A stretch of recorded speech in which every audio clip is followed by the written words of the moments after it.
Independent music producers వాళ్ళ యొక్క సాంగ్స్‌ని release చేసుకోవడానికి డిఫరెంట్ స్ట్రీమింగ్ సైట్స్ అయితే యూజ్ చేస్తుంటారు. ఫర్ ఎగ్జాంపుల్ డిస్ట్రోకిడ్, అలాగే ట్యూన్‌కోర్, అదేవిధంగా సీడీ బేబీ, అలాగే డిఫరెంట్ ప్లాట్‌ఫామ్స్‌ని యూజ్ చేస్తుంటారు.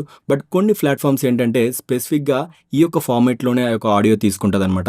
ఫర్ ఎగ్జాంపుల్ 48K అలాగే 24 బిట్‌లో, అదేవిధంగా కొన్ని పర్టిక్యులర్ ప్లాట్‌ఫామ్స్ అనేవి 44 అలాగే 16 బిట్ కూడా మనకి అడుగుతూ ఉంటాయన్నమాట. సో మీరు ఎక్స్‌పోర్ట్ చేసినటువంటి 48, 24K ఈ యొక్క బిట్ రిజల్యూషన్‌లో ఎక్స్‌పోర్ట్ చేసినటువంటి మీ యొక్క ఆడియోని డెఫినిట్‌గా ఈ యొక్క ప్లాట్‌ఫామ్స్‌లో అప్‌లోడ్ చేసుకుంటున్నప్పుడు కన్వర్ట్ చేయాల్సొస్తుందనమాట. సో ఈ విధంగా కన్వర్ట్ చేసేటప్పుడు ఏదైనా ఒక బిట్ రేట్ అనేది మీరు తగ్గిస్తున్నప్పుడు డెథరింగ్ అనే ప్రాసెస్ అప్లై చేయాలి.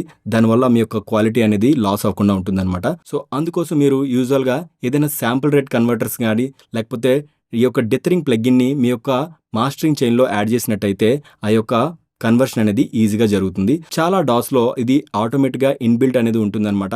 సో మీరు అక్కడ 44, 16 బిట్ సెలెక్ట్ చేసినట్టయితే ఆటోమేటిక్‌గా అది డిథర్ అప్లై అయిపోయి మీకు ఎక్స్‌పోర్ట్ అనేది జరుగుతూ ఉంటుంది. సో ఈ యొక్క డిథరింగ్ ప్రాసెస్ అనేది చాలా ఇంపార్టెంట్ మీ యొక్క ఎక్స్‌పోర్టింగ్ టైంలో. సో ఈ యొక్క పర్టిక్యులర్ స్ట్రీమింగ్ ప్లాట్‌ఫామ్స్‌కి మీరు ఇచ్చేటట్టయితే డెఫినిట్‌గా ఈ యొక్క ప్రాసెస్ అనేది మ్యాండేటరీగా చేయాల్సొస్తుంది. సో ఈ యొక్క డెథరింగ్‌ని అర్థం చేసుకోండి.